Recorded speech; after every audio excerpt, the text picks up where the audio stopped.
Hi, I'm Hugh Whitmore. I'm an author, and today I'm talking about one of my nonfiction books, The Christian Leadership Experience. And I'm talking today in general terms about what you can expect from the book and what value you might get out of it. The book is partly about leadership and success, of course, and a lot of good tips and information on both. But it's also a journey, a story. It grew out of my desire to combine being a Christian with the desire to be successful. I had become a Christian late in life, and prior to being a Christian, the only thing that I really focused on life was being a success. I set out as a young person to have a successful life. And that meant all areas to me. Success to me is a completely successful life. And that meant I wanted to have a solid career that would build from beginning to end, that would be successful enough to produce a good living for a comfortable, enjoyable life, that I would have a successful marriage and family life, I would have friends, I would be a good neighbor, and also that my health would be successful. So I've always sought success in health as well. So what was happening after I had become a Christian was that I was successful. My business that I had was doing well. I was in control of it. I was on top of it. I was an expert at it. And I had become a Christian and I was moving into that area. But I was suffering from a general lack of motivation, really in both areas, but mainly in my business. And so I thought, well, what I'll do is, being an author, I'll write a book on motivation and research it, find out what other people are thinking and writing and doing, and then get out of my funk in motivation and also help other people in the process.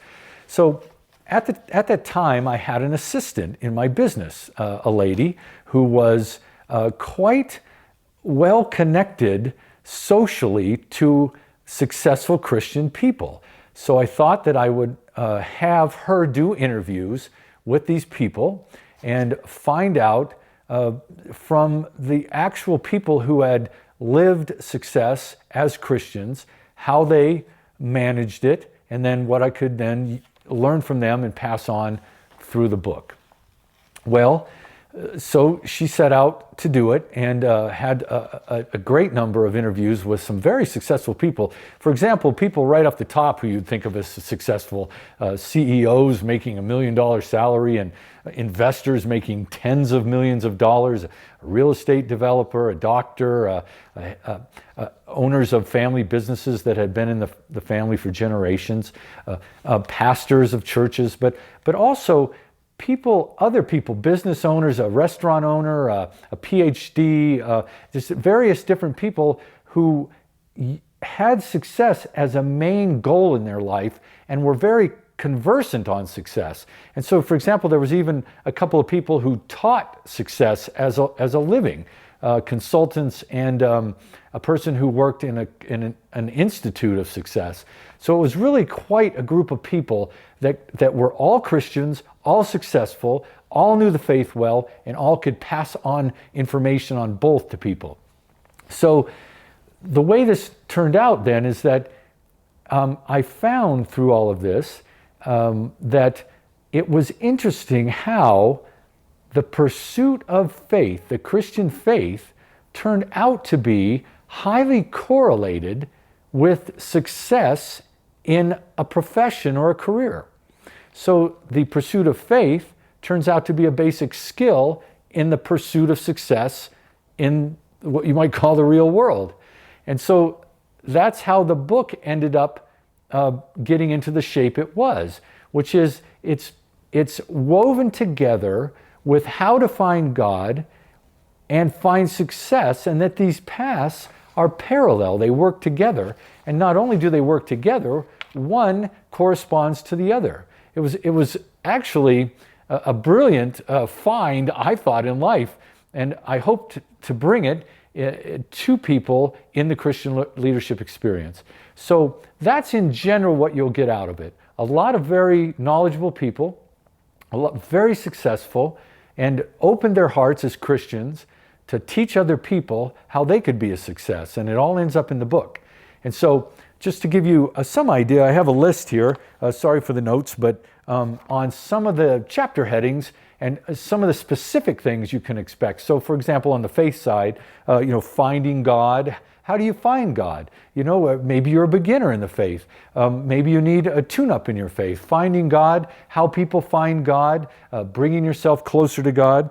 And then doing something a lot of Christians talk about. Well, how do you find what God's plan is for your life? How do you know what God really wants you to do? And a lot of people speak directly to that. Very, very instructive, very helpful, very uplifting. And also how to become what I call a permanent Christian. A lot of people, and this is key, a lot of people take faith casually. And they're what are called, they are what are called social Christians.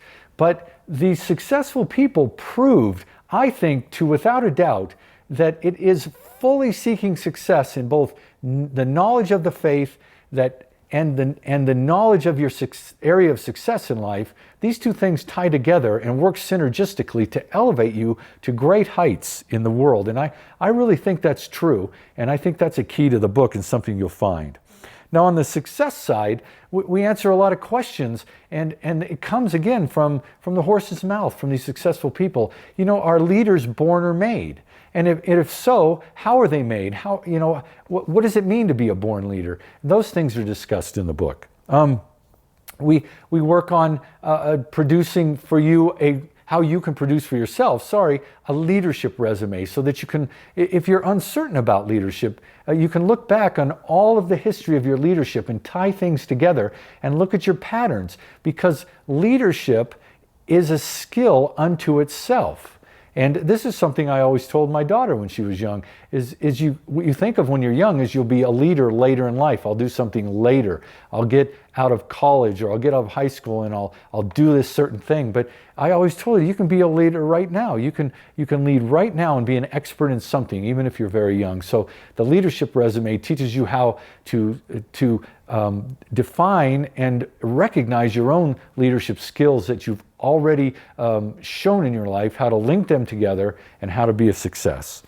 Also, there's something I call the leadership void. I see a great vacuum of leadership in society, and how if you just pick up the leadership skills and the motivation to do it, that you can step right into these voids, and they're everywhere. And they're in daily life, and you're in your work life, they're in the Christian life.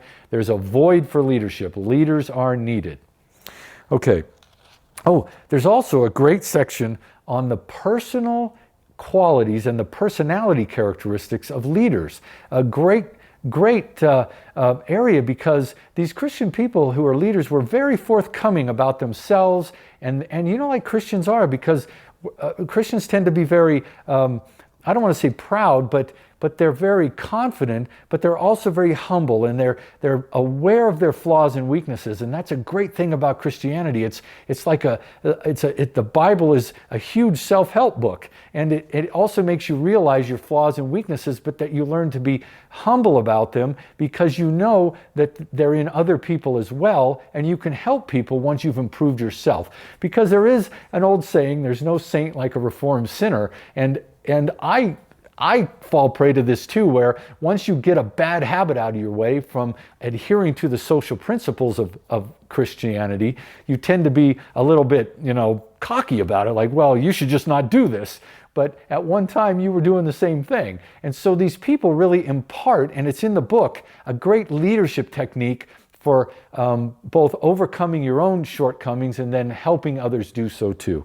So finally, what I want to say about the book is that it's the same as all the books I write. I'm also a novelist. I write books for middle graders, novels, and every book that you'll read from me, I hope, is a good story. And this is the story of me finding my way into the faith, finding my way into success as a faithful person, and then finding my way back to motivation, and the motivation that came from faith combined with leadership from very good people who were very good-hearted in describing it and passing it on. And so I think you'll get a lot out of the book. no matter where you are in the faith and no matter where you are in your leadership and success in life.